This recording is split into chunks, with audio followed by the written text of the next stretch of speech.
가장 못한 애가 이제 3개월 준비하다 온 애가 있었는데 네. 걔는 이제 수능 끝나고 수능 성적으로 온 케이스였는데 이제 그 애 경우에는 3개월 가지고 이제 일본에 들어온 거거든요. 근데 이제 일본어를 못하니까 아예 한자도 모르고 일본어도 거의 모르는 상태였는데 그 애가 그래도 일본에서 인기가 좀 있었나 봐요. 여자예요, 남자예요. 남자인데 피부도 하얗고 키도 크고 딱 저는 왜 그런지 모르겠는데 일본에서 좋아하더라고요. 그래서 좀 인기가 많아서 그 막 소개팅도 하고 그래가지고 일본 애랑 사귀었어요. 일본 여자애를 사귀어가지고 이제 그 애랑 이제 같이 놀면서 일본어가 많이 늘었다고 하더라고요. 정보도 많이 있고. 야 이건 진짜 있는 일이고. 네. 그래가지고 성적도 많이 올랐어요. 이제 부진한 경우는 저는 못 본 것 같아요. 그럼 이거 진짜 팁이네요. 우리 남학생들 잘 들으세요. 네. 일본의 여학생을 공략하자. 네. 그리고 네. 키 크고 하얀 얼굴을 좋아하니까 비비크림에 깔창은 필수다. 네. 진짜 한국에서 다 구매하고 가세요. 일본 비싸요. 네. 나가사키 국제대학 약학과에서 다른 약대로 편입하는 학생이 있었나요? 아니요, 없었습니다. 제가 1기였고 이제 막 졸업을 했고 세안 아카데미에서 이제 담당할 때부터 많이 들어오기 시작했는데 일본 대학, 저희 학교만을 생각하고 오신 분들이 많아서 그렇게 편입하는 경우는 없었습니다. 일단은 뭐 저희 그 나가사키 국제대학교 약학과 교수님께서 저희 학원에 방문하셨을 때도 그렇고 네. 일단은 모든 약대들이 4학년 때 그 CBT라는 진급시험을 네. 이제 보는 걸로 알고 있습니다. 그 CBT 진급시험이라는 게 뭐 어렵다는 학생도 있고 네. 뭐 쉽다라고 생각하는 학생도 있고 우리나라 약사국시하고 굉장히 비슷한 수준이다라고 이제 생각하시는 분도 있어요. 네. 그 CBT 시험에 대해서 구체적으로 우리 학생하고 학부모님들께 설명해 주시면 좋을 것 같아요. 이제 CBT는 이제 일본 약사 자격증을 취득하기 위해서는 6년제 대학을 졸업해야 되고 5학년 때 이제 실습을 나가는데 실습을 나가기 위해서는 사전에 이 학생이 얼마나 약학에 대한 정보를 갖고 있느냐 그걸 시험에 봐야 되기 때문에 CBT라는 시험을 보는 거예요.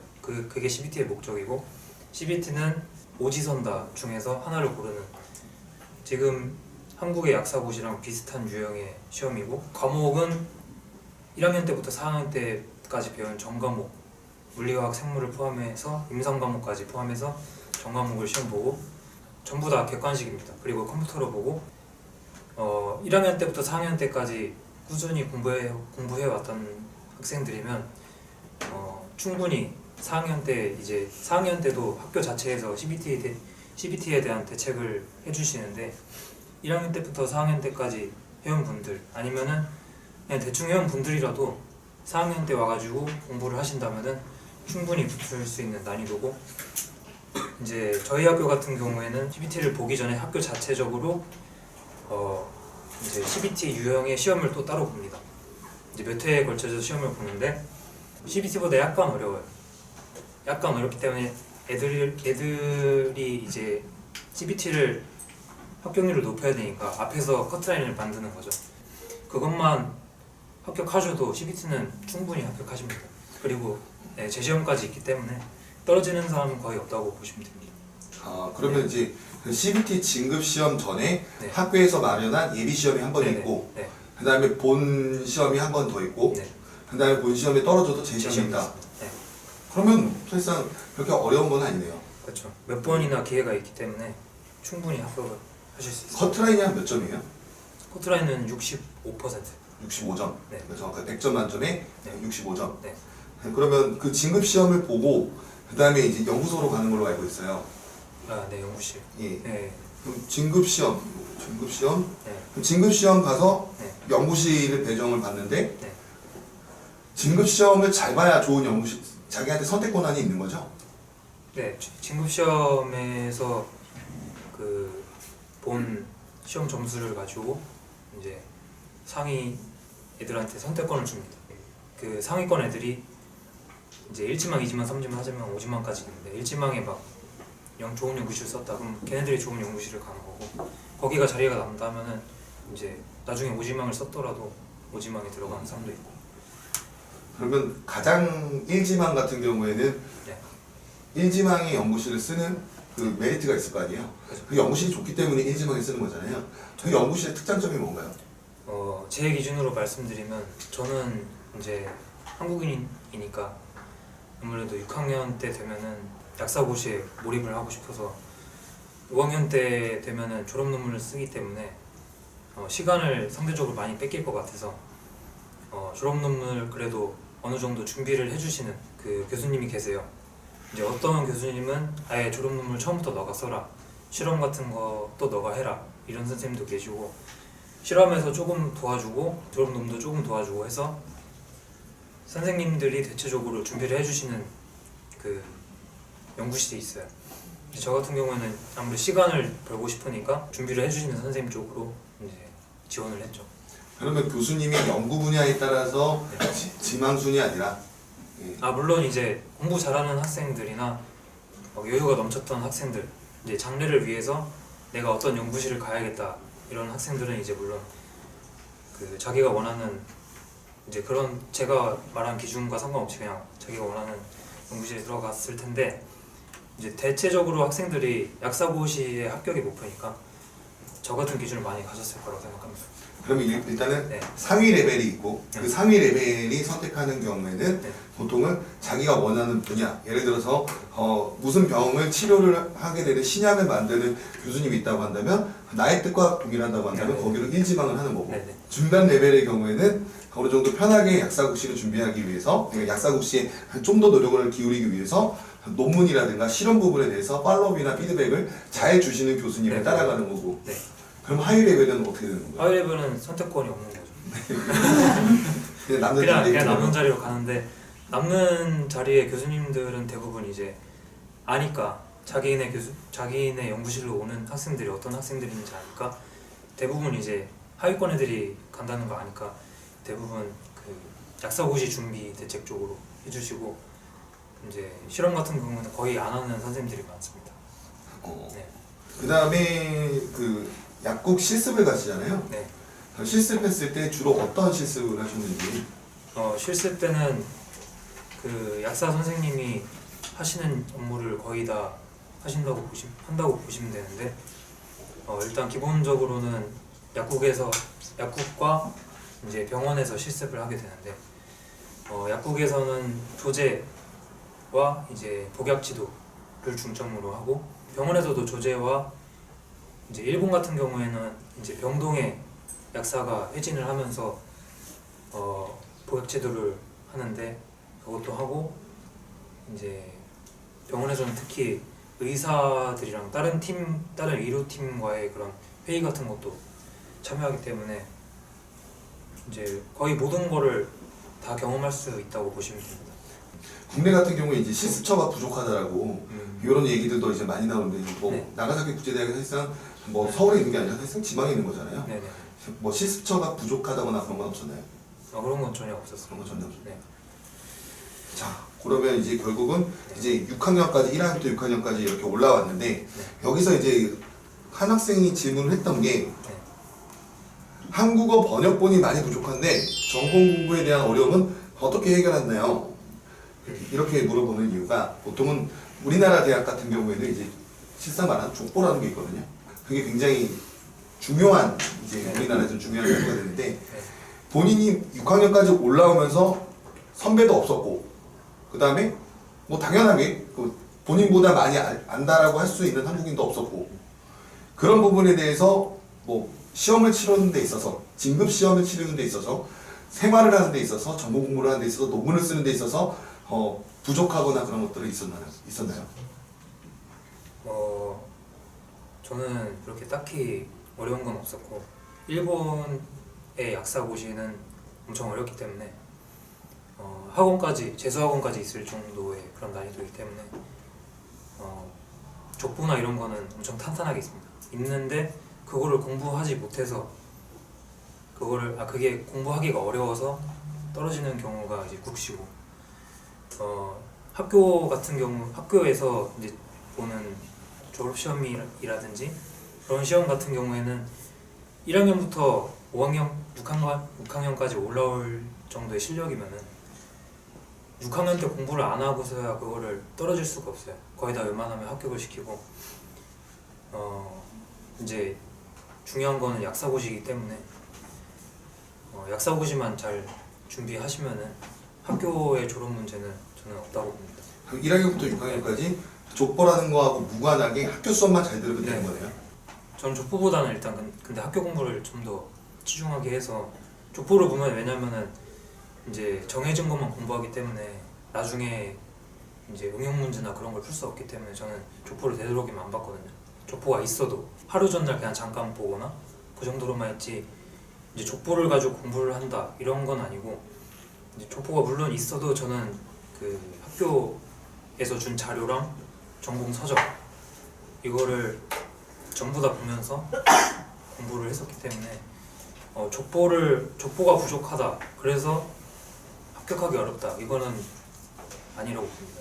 저는. 네. 자기 공부가 제일 가장 중요한 것 같습니다. 그러면 족보를 뭐 예를 들어 가지고 뭐 진급 시험이라든지 네. 아니면 약사국시 준비하는 데 있어서 네. 한국 학생이 족보를 못 얻거나 그런 일은 그런 일은 전혀 없고요. 전혀 이제 일본 애들한테 그냥 나 이거 좀 복사하면 안 되겠느냐 하면은 그냥 다들 돌려보고 있어도 선생들마다 이제 족보랑 다르게 내시는 분들도 계시고 이제 요즘 제가 지금 재학 중인 학생들한테 들은 게 있는데 요즘에는 족보가 의미가 없다고 그냥 선생님들이 다 바꿔서 내니까 그래서 요즘에 족보가 의미가 없고 정말 공부를 해야 된다 이런 그 말도 있습니다. 알겠습니다. 네. 그리고 이제 국가고시 이제 일본 약사 국가고시인데요. 네. 아까 방금 살짝 언급하셨듯이 굉장히 어렵다라고 말씀을 네. 하셨잖아요. 네. 커트라인이 어떻게 되나요? 커트라인은 이제 전체에서 65%를 넘어야 됩니다. 아까 그 CBT랑 동일. 65점 이상인 거네요. 네. 65%를 넘어야 되고 꽈락이 존재하는데 꽈락은 한 과목당 25% 이상을 맞아야 됩니다. 상당히 낮은데 원래는 더 높았는데 요즘에 낮아졌어요. 결국은 평균 65점 이상을 맞추되 네. 25점 미만에 해당하는 과목이 안 나오면 되는 거네요. 그렇죠. 네. 생각보다 낮네요. 네. 그럼 제가 또 알고 있기로는 하루는 필기시험 보고 하루는 임상시험 본다고 알고 있어요. 이제 이틀을 봐요. 일본 약사고시는. 이제 첫날은 이제 이론에 관한 걸 전부 다 이제 시험을 치고 둘째 날은 임상에 관한 걸 치게 됩니다. 일단은 이틀, 우리나라하고 달리 이틀에 나눠져서 한다. 네. 예, 이런 부분들이 있을 거고요. 그 다음에 이렇게 해서 국시면허를 다행히 합격을 하고 네. 우리나라에 오셨어요. 우리나라 오셨을 때 한국 국가고시 준비하는 데 있어서 어땠는지 조금 우리 학생들한테 알려주시겠어요? 네. 한국 약사고시는 아까 말씀드렸다시피 난이도가 CBT 수준이기 때문에 정말 자료만 있다면 정말 쉬운 시험이고 합격률도 실제 90%가 넘는 합격률을 갖고 있고 동기의 친구가 한국약대를 나와서 이제 그 친구한테 얻은 자료로 좀 보고 좀 안일하게 대처를 해서 이번 시험을 보게 됐는데 역시 그렇게 해도 해볼 만하긴 한 시험입니다. 충분히. 근데 대신에 이제 자료를 구하기가 정말 어려워요. 옛날에는 그래도 좀 어느 정도 수월했다고 하는데 지금은 엄청 어려워서 저도 어려워가지고 이렇게 많이는 못 구했는데 그래도 옛날 자료랑 제 일본에서 공부했던 자료가 도움이 왜 됐냐면 일본 약학과랑 한국 약학과랑 배우는 것이 거의 차이가 없어요. 이제 법률 쪽이나 임상 관련 쪽에서는 약간 다르긴 하지만 이론 쪽은 완전히 똑같고 그렇기 때문에 어려운 게 거의 없어서 물론 족보가 많이 필요하긴 하지만 이제 여러분들이 이제 만약에 한국 약사고시를 준비하게 될 때면 이제 제가 이제 도움을 드리겠죠. 네. 저 자료 도와주실 거죠? 네네. 드리겠습니다. 저는 못 구했지만 여러분들은 제가 드릴 의향이 있습니다. 네, 그래서 그 처음 만났을 때도 얘기했지만 앞으로 우리 학생들이 결국은 뭐 고향이 한국이다 보니까 나중에 돌아와서 한국의 뭐 노후 보장용이라도 한국 약사 면허가 필요하실 거예요. 그래서 저도 개인적으로 일본에서 살 거라고 하더라도 한국인이 막 10년, 20년 떨어지면 나중에는 그래도 한국 한번 가봐야 될 텐데, 아니면 어머니한테 물려받은 집을 어떻게 뭐 거기서 나만 살아야 될 텐데 뭐 이런 생각을 하게 돼요. 나중에 그렇게 됐을 때 노후 보장용이라도 한국 약사 면허는 꼭 봐야 되는 경우라고 저는 봐요. 그래서 이제 최담희 선생님과 같이 이제 마음씨 좋은 선배님들이 저는 많이 나타나게 빌고요. 선배님들을 이제 많이 모아서 국시 면허 준비할 수 있도록 좀 마련하도록 하겠습니다. 네, 일단은 우리 학생이 지금부터 뭐 대학 입학부터 해가지고 졸업하고 국시 면허 치르기까지 얘기를 다 나눴어요. 그래서 우리 다미 씨 같은 경우에는 이번에 한국 약사 국시 면허가 이제 곧 있으면 이제 발표가 되고, 네. 그 다음에 이제 어떤 저는 처음에 말씀하셨다시피 군대를 가야 돼서 군대를 지금 이경이랑 공부를 준비 중인데, 이경은 이제 외국어 특기병이 있어요. 저 같은 경우는 일본어 특기병인데, 일본어 특기병은 뭐 JLPT 이런 그 시험 점수가 요구가 되는데 5년 이상 외국에서 일본에서 5년 이상 거주, 그것도 자격이 인정이 되기 때문에 저도 이번에 지원해서 이번 주에 시험을 받고 이제 시험 결과는 다음 달에 나오는데 그거랑 이제 공군에서는 이제 의무병으로 지원을 해가지고 3개월 아니면 최대 5개월 뒤에 갈 예정입니다. 그러면 한 2년 후에 전역하시겠네요? 그래서 좀 짧아졌잖아요. 전역하고 나서는 어떤 네. 방향의 약사가 되고 싶나요? 전역하고 나서는 저는 여러 가지를 생각해 봤는데 가장 하고 싶었던 거는 아무래도 이제 저는 돈도 중요하지만 돈을 벌기보다는 제 능력을 활용하고 싶어서 병원 약사 쪽을 생각해 봤어요. 근데 한국의 병원 약사는 아시는 분들도 계시겠지만 정말 일만 하고 자기 능력을 이제 활용할 수 있는 기회가 없다고 저는 들었기 때문에, 조지만 하기 때문에. 네, 그냥 조지만 하는 기계가 되기 때문에 저는 한국에서의 그 병원 약사는 깔끔하게 포기했고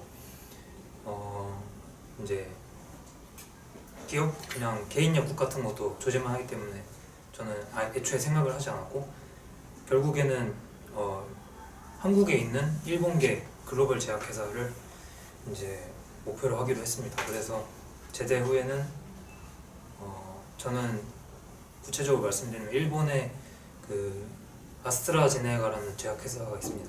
유명하죠. 네, 그쪽에서 이제 그쪽에 취직을 할 생각입니다. 근데 뭐 일본 쪽에서도 이제 물어보니까 이제 취업이 굉장히 잘 된다고 하는데, 일본에서 약대에서 보통 취업하게 되는 그 방향이나 진로가 아니라 좀 순서대로 좀 대답해 주실래요? 보통은 이제 뭐 언제부터 기업을 뭐 알아보고 뭐 아니면 대학에서 뭐 알선해주고 뭐 이런 것들. 6학년이 되면은 4월에 이제 취업 활동을 하는데, 취업 활동이란 게 뭐냐면 이제 외부에서 그 제약회사나 병원 그리고 개인 약국을 포함해서 여러 곳에서 이제 학교로 찾아와요. 그래서 나를 잡아서 이제 현재 6학년생들을 이제 스카웃을 이제 해가는 거죠. 이제 대부분 그냥 취업을 하겠다면 대부분 이제 받아가 줍니다. 그리고 6학년 졸업 후에 약사고시를 합격하면은 바로 이제 입사를 하게 되는 것이고. 연봉 한 어느 정도 되나요? 기업 약국이다라고 했을 때. 월 500 정도. 그리고 병원 약사의 경우는 350에서 400 정도 이제 버는데, 한국보다는 약간 높은 편이라고 볼 수 있어요. 취업을 못하는 사람도 있나요? 아니요, 취업 못하는 사람은 못 봤어요. 보통 취업을 안 이제 하는 사람은 많아요. 6학년 이전에 다 내정된다는 거죠. 네네네. 취업을 못하는 게 아니라 안 하는 거죠. 네네. 놀라고 그냥 안 하는 거죠. 일단은 뭐 바로 옆 나라지만 우리나라하고는 굉장히 많은 큰 갭 차이가 있는 것 같아요. 그래서 일단 지금 제가 요 나눠드린 자료와 그다음에 부모님께서 주신 질문들, 요거는 전부 다 다뤄본 것 같아요. 그래서 근데 뭐 요거 외에 또 다른 나는 질문이나 궁금사항이 있다. 한번 자신 있게 용감하게 손 한번 들어서 한번 질문해 주시면 저희 선생님께서 답변을 해 주실 겁니다.